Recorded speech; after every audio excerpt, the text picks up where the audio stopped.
Halo Combat Evolved released on November 15th, 2001. That was 23 years ago. I recently found myself playing through Combat Evolved's campaign again, and I genuinely think it still holds up today. The first time I played Halo was back in 2010, and as an 11-year-old kid, my tiny mind was completely blown. 23 years after its release, I still find myself coming back and casually playing Halo, and it got me wondering, why? Why does this one game about killing aliens keep calling me back after all these years?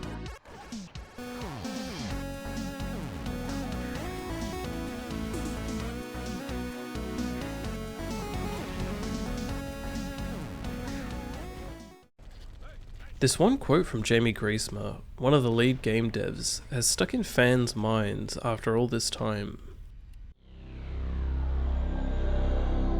In Halo 1, there was maybe 30 seconds of fun that happened over and over and over and over again. So if you can get 30 seconds of fun, you can pretty much stretch that out to be an entire game. You know, fun is timeless. Graphics and mechanics age with time, and Halo is no exception to that. Bruh.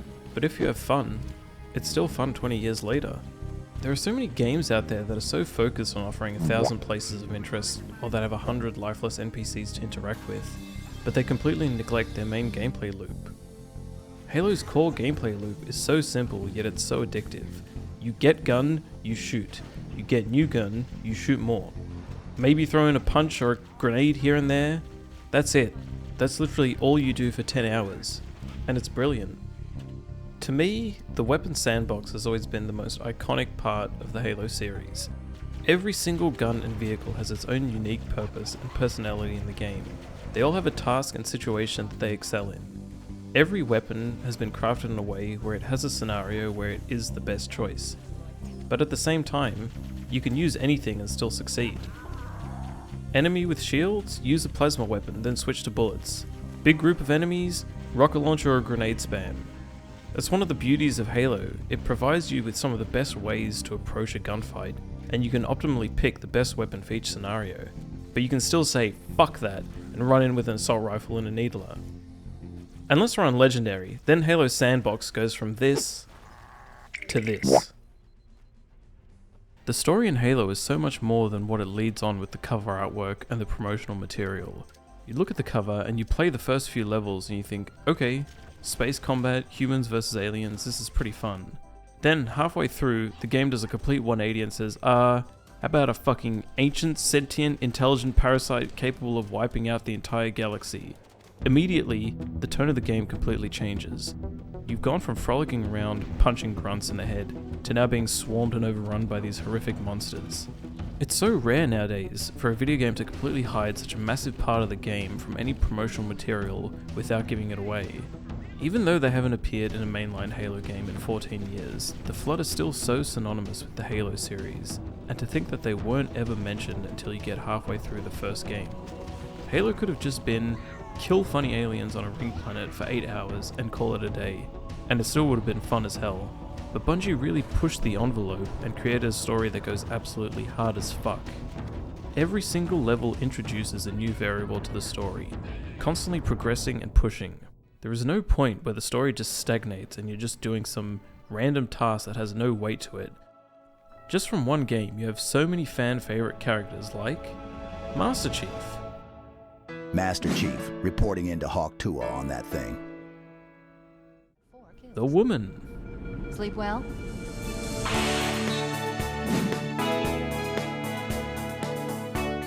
Sergeant Johnson. This is it, baby.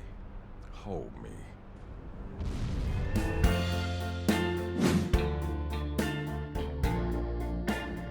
Captain Keyes. Yeah!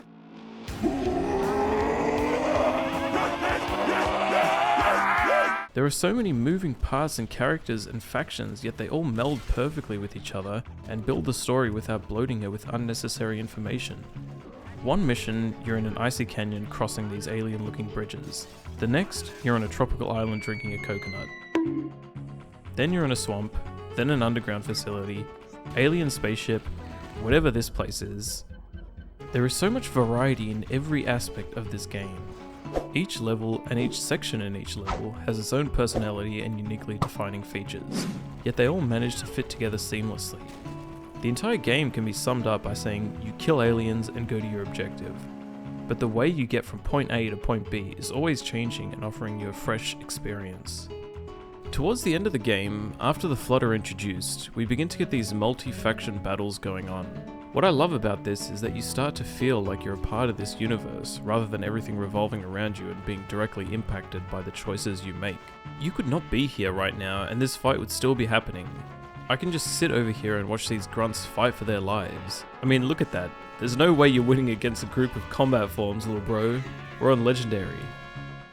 Every single interaction so far has been influenced by how you, the player, approaches the fight.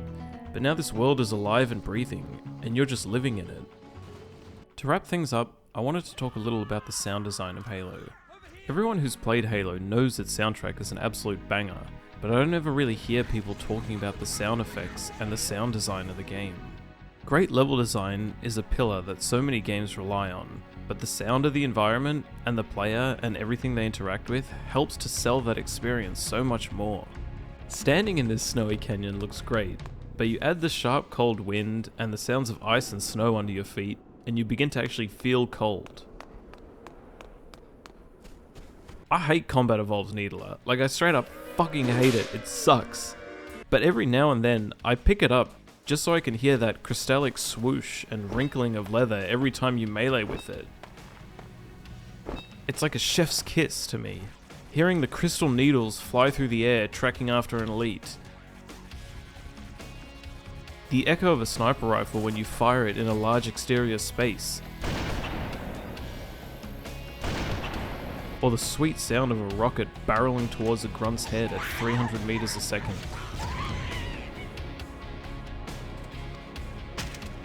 It's like every single weapon and item and piece of terrain has its own personality, and they're all saying, "Hey, look at me here, I'm Mr. Meeseeks, look at me, oh, come play with me, hello." That one over there wrote me into this. Well, he wrote me in. Sound design is such a crucial yet underrated part of a video game like Halo. It does its job so well that most of the time we don't even notice it. But take a second to slow down, and you see that there's this whole ecosystem of sound living within your game. When I was a 10-year-old kid, Halo to me was basically haha green man kill funny aliens. And for part of it, it is just that. Getting older and actually paying attention to the story and appreciating how much is going on at once, I began to see how much diversity and uniqueness there is in the game, but it doesn't ever feel overwhelming. Halo manages to provide entertainment to both the casual audience and the hardcore story fans. If all you want to do is just run around and kill aliens and not pay attention, you can do exactly that. But there's also this rich story sitting there, waiting for you to soak it up. Along with a large sandbox and a campaign that offers multiple different experiences, it all culminates together into an 8-hour experience that almost never drags on. The fact that a 23-year-old game is still able to draw new players in and bring old players back is really a testament to the brilliance of Halo Combat Evolved.